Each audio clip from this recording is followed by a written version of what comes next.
Buenos días, queridos estudiantes, ¿cómo han estado? Este video es para explicarles la temática de la actividad número uno sobre microevolución y macroevolución. Entonces, rápidamente vamos a mirar qué es la microevolución y la macro. Cuando hablamos de microevolución, hablamos de cambios puntuales en individuos, donde por cambios en el ambiente, cambios en su alimentación, digamos que si tienen algún tipo de desplazamiento de un lugar a otro, ellos van cambiando morfológicamente, esos cambios se van derivando gracias a estos efectos que les acabo de mencionar, pero lo más importante es que estos cambios se ven reflejados a través del tiempo. De acuerdo a la complejidad de la especie, ese cambio va a durar cientos de años hasta miles de años para que sea reflejado dentro de su morfología, que son las características físicas de cada ser vivo, ¿cierto? Ahora, si vamos a hablar de macroevolución, son esos cambios que tienen que ver y que afectan a a varias especies que comparten un ancestro común. Sí, eso es lo que trata la macroevolución, básicamente.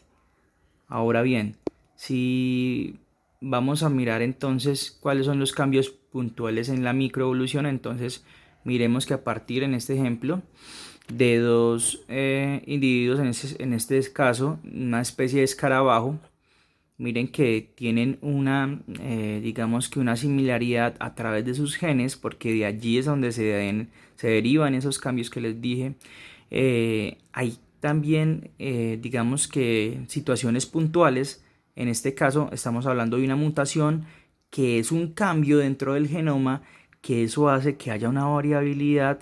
En este caso, esa mutación tiene que ver con la coloración de la especie de escarabajo. Miremos que los parentales, los padres, son de color verde, y por ese cambio dentro del genoma ya este escarabajo puntualmente cambió, digamos que su coloración a marrón, diferente a los otros que son verdes, ¿cierto? Entonces las mutaciones también hacen parte de esos cambios evolutivos.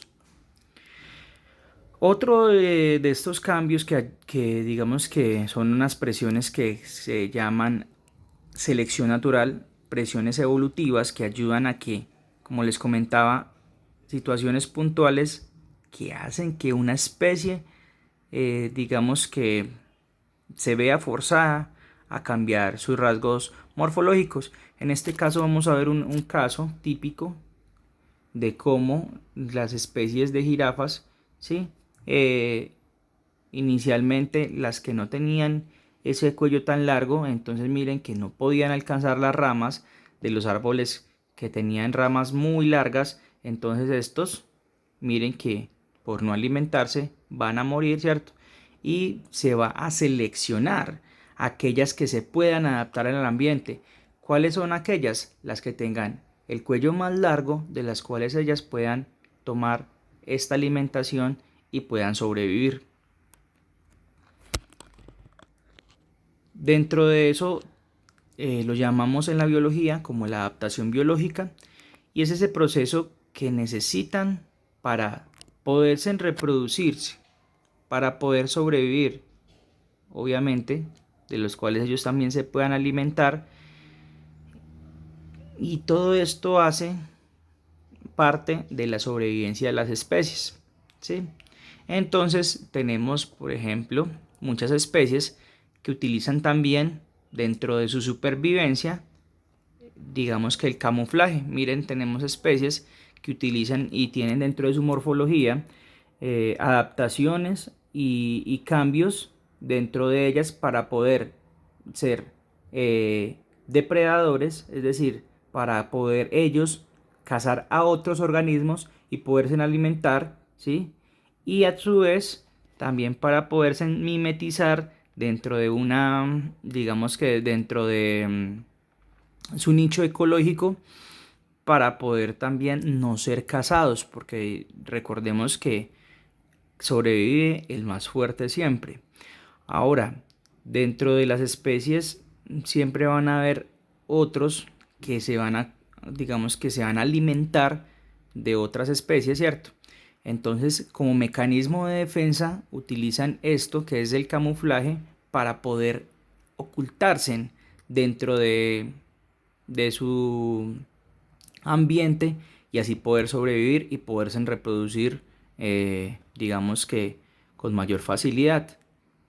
Ahora, dentro de esos cambios también hace parte la migración.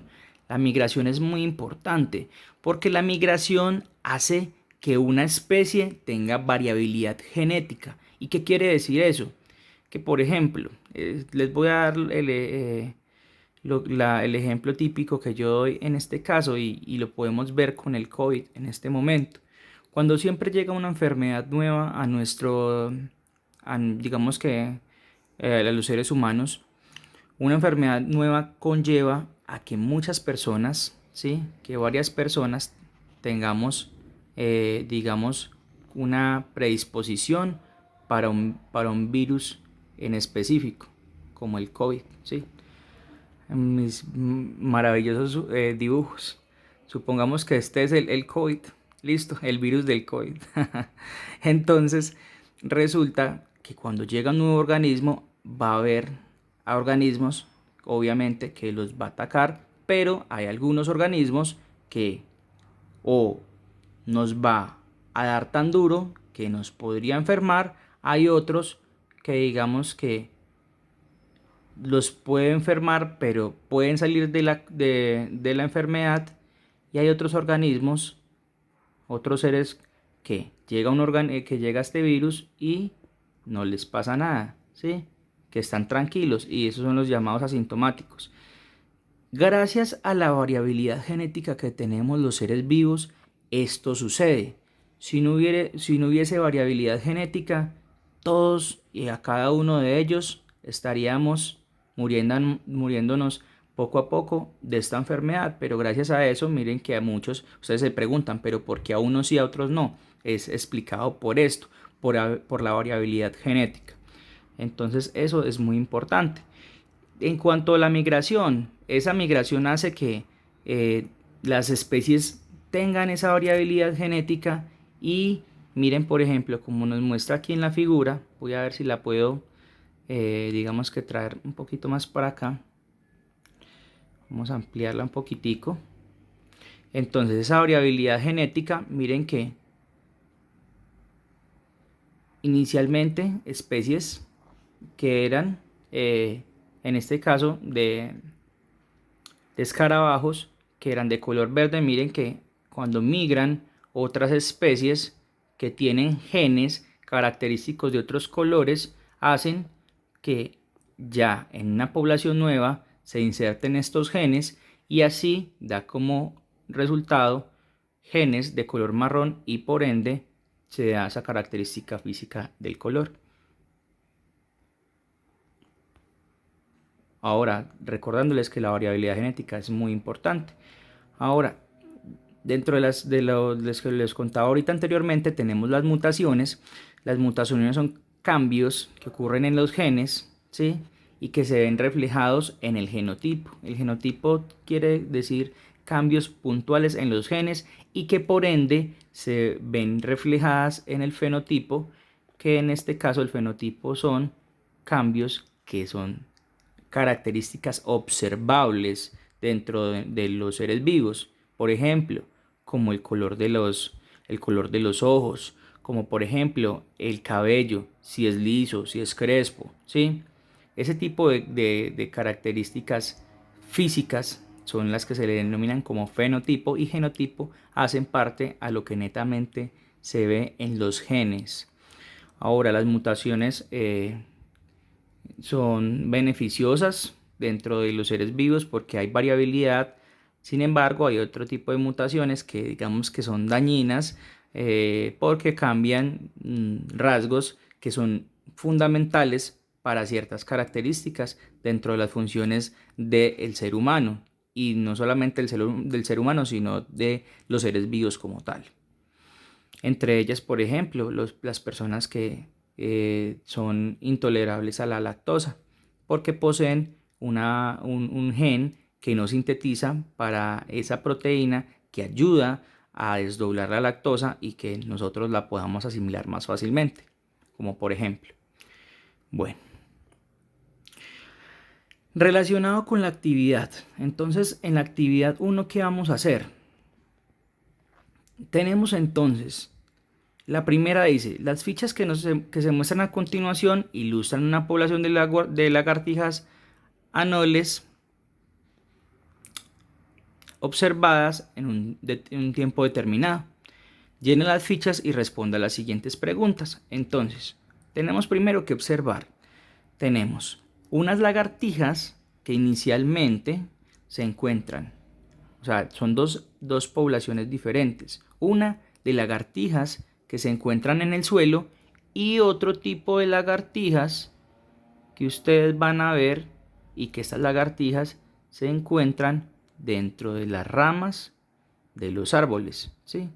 Allí se puede ver muy claramente cuáles son las que están dentro de las ramas y cuáles están en el suelo. Entonces, cuando ustedes observen eso, van a responder. Dice, ¿cuántas lagartijas hay en la isla y dónde están ubicadas? Entonces, escriba sus respuestas en los espacios disponibles. Entonces, la A dice, número total de lagartijas en la isla. Simplemente ustedes van a sumar y van a contar cuántas lagartijas les dan. Supongamos un número acá que no es, ¿cierto? Solamente es para poner el ejemplo. Digamos que acá hubiese 20 lagartijas. Entonces, 20 lagartijas. Número de lagartijas en el suelo. Bueno, vamos a mirar cuántas lagartijas hay en el suelo. Ah, que lagartijas en el suelo. Hay unas, supongamos que hay, no son, solamente es un ejemplo, unas 16 lagartijas. Listo. Entonces ese número es el que van a poner. Ahora te dicen, número de lagartijas en las ramas, es decir, las que no están en el suelo. Entonces tú cuentas cuáles son las lagartijas. Ah, que hay unas, 17 lagartijas. Entonces uno pone 17 lagartijas. Ahora dice, calcule la proporción de lagartijas en el suelo dividida el número de lagartijas en el suelo por el número total de lagartijas en la isla. Porción de lagartijas en el suelo. ¿Qué quiere decir eso? Entonces, ustedes van a coger, bueno, listo. Entonces me dice, calcule la proporción de lagartijas en el suelo. Entonces, ustedes cuentan, supongamos que las lagartijas en el suelo son 17 y las dividen sobre el total de lagartijas que hay en el suelo y las que están en las ramas, que entre las dos hay 30 lagartijas. Listo. Esta es la proporción, ¿sí? Y el resultado les va a dar 0, algún número. Supongamos 0,67. Entonces, eso correspondería al 67%. Esa es la proporción. De esa manera, pues lo van a hacer. Listo. Entonces, allí estaría resuelta, pues, como la actividad, el punto 1 de la actividad 1. Listo. Vámonos entonces con la siguiente imagen que hace parte de ese mismo punto. La parte B, entonces, nos muestra un panorama de las lagartijas 6 meses después. Y entonces nos preguntan lo siguiente. Voy a ponerlo un poquito más grande para que ustedes lo puedan ver en el video. Dice, ¿cuántas lagartijas hay en la isla y dónde están ubicadas? Escriba sus respuestas en los espacios disponibles. Lo mismo, pero entonces observen ustedes, noten que aquí pasó algo, ¿sí? Tienen que observar qué fue lo que pasó. Listo. Entonces me preguntan aquí en el punto A, en el inciso A, número total de las lagartijas en la isla. Entonces cuentan de nuevo y decimos, bueno, ahorita hay 21 lagartijas. Listo. Bueno, en el punto B, número de lagartijas en el suelo. Bueno, ya en el suelo hay unas 10 lagartijas, supongamos. En el inciso C dice número de lagartijas en las ramas, es decir, no en el suelo. Bueno, ahorita en las ramas hay unas 11 lagartijas. Y en el punto D me dice que calcule la proporción de lagartijas en el suelo, divide el número de lagartijas en el suelo por el número total de lagartijas de la isla. Bueno, entonces El número total de lagartijas en el suelo son 10 dividido el total, que son 21, ¿cierto? Entre las que son de las ramas y del suelo, entonces en total son 21, que eso me da una proporción del 0,51, supongamos, o sea que corresponde a un 51%. Esta es la proporción, el 51%. De esta manera terminamos el punto número 1 de la actividad 2. Seguimos entonces y vamos a responder la siguiente pregunta. Dice el punto 2, ¿en qué especie de lagartijas anoles hubo mayor cambio a los 6 meses? Entonces ustedes tienen que observar cuáles de las dos especies. Recuerden que hay dos especies, una especie que se encuentra dentro de las ramas de los árboles y la otra especie la que está en el suelo. Entonces ustedes observan y hacen la comparación y miran de las dos cuál hubo mayor cambio a los 6 meses. Ojo, a los 6 meses, no en la primera condición, sino a los 6 meses. Después dice, ¿qué pasará en un año en las mismas condiciones? Ustedes observan, si a los 6 meses pasó esto, ¿qué pasará entonces dentro de un año? Es decir, 6 meses más, ¿qué podría pasar? Ustedes escriben su respuesta. Y en el punto 3 dice, ¿qué condición o condiciones ambientales podría haber influido para que el número de lagartija cambiara? Entonces ustedes piensan un segundo y dicen, bueno, ¿qué condiciones en el ambiente hubo o qué pasó en el ambiente? ¿Sí? Si es que allí en este ecosistema hay depredadores o cambios en el ambiente, no sé, para que estas lagartijas disminuyeran su población. Entonces allí es donde ustedes tienen que anotar o escribir qué situación puntual fue la que pasó. Ahora me dice otra pregunta. ¿Qué tipo de selección natural influye en la eliminación de dicha especie? Entonces, ¿qué hace dentro de lo que es la selección natural? ¿Qué es lo que hubo en la selección natural para que se fuera eliminando poco a poco esta especie? Listo. Entonces, allí ya con esto vamos a terminar entonces la actividad. Espero que este video les haya servido para poderla realizar.